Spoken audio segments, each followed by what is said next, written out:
Allez les amis, j'espère que vous allez bien. La vidéo d'aujourd'hui est assez spéciale parce que j'ai pas mon tripod avec moi.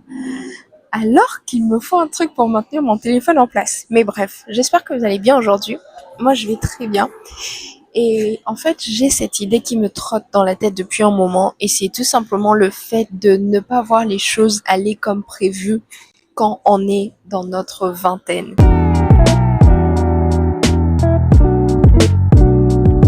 Généralement, tout le monde a des plans, n'est-ce pas? On se dit, je vais finir mes études en telle année, je vais avoir tel travail, je vais travailler pendant autant d'années et puis pouvoir m'acheter ma maison, pouvoir me marier, avoir des enfants. Quand les choses ne se passent pas comme prévu, beaucoup d'entre nous sommes pris de court. C'est comme si on se dit, OK, qu'est-ce qui est en train de se passer? Pourquoi est-ce que mes plans ne sont pas en train de marcher? Pourtant, je fais tout bien. J'ai rempli les critères, j'ai rempli les conditions. Pourquoi est-ce que ça ne marche pas? Et moi, je me dis que c'est une période, c'est vrai que ça peut apporter beaucoup de confusion, hein, et c'est pas forcément agréable. Mais moi, je me dis que c'est une période hyper, mais alors hyper importante de notre vie. Tout simplement parce qu'on se rend compte justement que on n'est pas le maître de nos vies. Le monde actuellement, le monde s'acharne à nous montrer qu'on peut avoir le contrôle sur tout. Tu peux contrôler like how you look, you can control who you're going out with, tu peux contrôler à quelle école tu vas, etc. Mais ultimately, the outcome of life does not depend on you, si je peux le dire comme ça. D'accord? Le outcome, le résultat, ne dépendra pas toujours de toi. Il y a des choses sur lesquelles tu as le contrôle et il y a des choses sur lesquelles tu n'as pas le contrôle. Et moi, je me dis que c'est très important parce que ça va nous permettre d'entrer dans une attitude d'humilité. Quand tu es en train de faire tout bon, mais que tu sembles ne pas avoir ce que le monde t'a dit que tu mérites, ça va te mettre dans une attitude d'humilité et vraiment te pousser à ramener les choses à l'essentiel. L'essentiel, ça veut dire OK, je suis là, mais pourquoi est-ce que je suis là? Qu'est-ce que je suis censée faire à telle période de ma vie? Et moi, je pense que les moments comme ça, souvent on en parle comme des moments de désert, des moments où tout ne va pas comme prévu, comme j'étais en train de dire. C'est des moments qui nous poussent au fait à rentrer au pied du maître, c'est-à-dire à rentrer dans la présence de Dieu pour demander qu'est-ce qui est en train de se passer.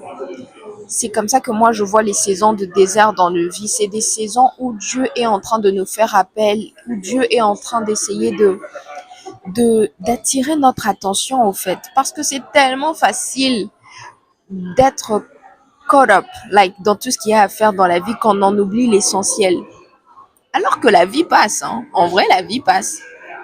C'est pas parce que tu n'as pas encore, je sais pas, accompli telle réalisation que ta vie n'est pas en train d'avancer, que ta vie n'est pas en train de se passer. Il y a beaucoup plus à ta vie que tes réalisations. Et ça, pour t'en rendre compte, il faut que déjà, tu sois en contact avec le créateur de ta vie. Contrairement à ce que les gens disent, tu viens pas d'un singe, tu viens pas d'un animal. No, you're a human being.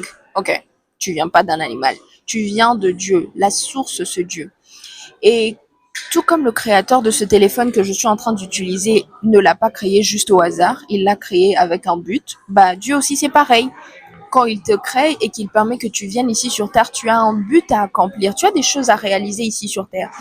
Et en fait, il faut que tu sois en connexion avec lui pour pouvoir découvrir déjà c'est quoi ces choses et pouvoir les accomplir.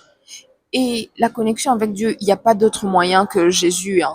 Jésus, c'est le seul, le chemin, la vérité et la vie. Il n'y a pas d'autre chemin pour arriver à Dieu que Jésus le Christ. Donc, il faut que tu puisses l'accepter comme Seigneur et Sauveur. Je vais d'ailleurs te laisser une prière dans la boîte de description. Comme ça, tu pourras la faire et pouvoir être en contact avec Dieu par Jésus. Mais au-delà de ça, être en contact avec Dieu, ça va te faire te rendre compte d'une chose. Comme je le disais, mes plans là, c'est pas ça qui se réalise. Ma vie n'est pas entre mes mains, ma vie doit être entre les mains de Dieu. Et je vais vous expliquer pourquoi je dis doit être entre les mains de Dieu. Parce que la Bible dit mes destinées sont dans tes mains. En fait, quand tu es un enfant de Dieu, tu as accepté Jésus. Si tu n'as jamais accepté Jésus de ta vie, t'es pas enfant de Dieu, d'accord? Tu peux être une créature de Dieu, mais t'es pas un enfant de Dieu. Quand tu es un enfant de Dieu, Dieu, il est ton père. Et Dieu n'est pas comme les pères terrestres qui, des fois, ont des manquements. Dieu, il est un père parfait qui s'occupe de la vie de ses enfants dans les moindres détails. Quand tu es un enfant de Dieu, en fait, tes plans même si tes plans ne sont pas en train de se réaliser, les plans de Dieu peuvent être en train de se réaliser même dans les détours de la vie que tu es en train d'expérimenter. C'est pour ça que ça, au fait, ça doit te mettre dans la paix. Je ne sais pas forcément ce qui se passe, mais je sais que Dieu sait ce qui se passe. Et tant que je me confie en lui, je sais que je vais arriver à bon port. Ça doit être ta mentalité en tant qu'enfant de Dieu. Et je dis, bah, ta vie doit être entre les mains de Dieu parce que si ta vie n'est pas entre les mains de Dieu, ta vie va être par défaut dans les mains de l'ennemi. Parce que la Bible dit, les ténèbres recouvrent la terre. Sur la terre, là, par défaut, c'est pas les plans de Dieu qui se réalisent, c'est les plans de l'ennemi qui se réalisent. Et si tu n'es pas sous la couverture de Jésus, si tu n'es pas couvert par le sang de Jésus, bah, le diable, il a accès à toi. D'accord? Le gouvernement de la terre a été donné au diable par Adam lorsqu'il avait péché. Bon, je ne vais pas entrer dans les détails par rapport à ça, vous pouvez aller faire vos études, mais n'empêche que on peut reprendre le gouvernement de la terre au travers de Jésus, parce que Jésus est le second Adam. Je ne sais pas pourquoi je suis en train de le dire comme ça, mais tu as besoin au fait de ne pas subir l'atmosphère des ténèbres autour de toi et de retourner dans ce que Dieu veut pour toi, pour ta vie réellement, pas tes plans. Parce que tes plans là, au fait, l'être humain, like, you're too, genre ton raisonnement ne peut pas contenir le raisonnement de Dieu pour ta vie quand il te créait. Ce qui fait que tes plans là, tu es en train de planifier, mais tu n'as même pas idée de la grandeur de ce que Dieu a prévu pour toi. Tu n'as même pas idée de la grandeur des beaux projets que Dieu a pour toi. Ce qui fait que quand tes plans ne marchent pas comme prévu, bah, c'est normal que tu sois triste, mais tu ne sais pas en fait que les détours par lesquels tu es en train de passer c'est planifié par Dieu en fait pour te faire arriver où tu dois être dans la vie. Tu vois, ça doit vraiment te mettre en confiance. Ta destinée en tant qu'enfant de Dieu est dans les mains de Dieu. Ça doit te mettre en confiance, ça doit faire que tu puisses aborder la vie avec beaucoup d'humilité. Et ça doit également faire que tu puisses tout simplement rentrer chez Dieu et lui dire, OK, qu'est-ce qu'on fait à partir d'ici? OK, je suis perdu, mais ta volonté n'est pas que je sois perdu. Ta volonté n'est pas que je reste dans la confusion. How, like, where do we go from here? Comment est-ce qu'on fait à partir d'ici? Et Dieu, dans sa bonté, dans sa miséricorde, dans sa grâce, il va te montrer le chemin. Ne me demande pas comment il va te montrer le chemin parce que je ne sais pas comment il va le faire pour toi. Mais je sais qu'il va te montrer le chemin et tu vas avoir le nécessaire pour pouvoir avancer. Donc, si les choses ne sont pas en train de se passer comme tu l'avais prévu, sois tranquille. Tes destinées sont dans les mains de Dieu.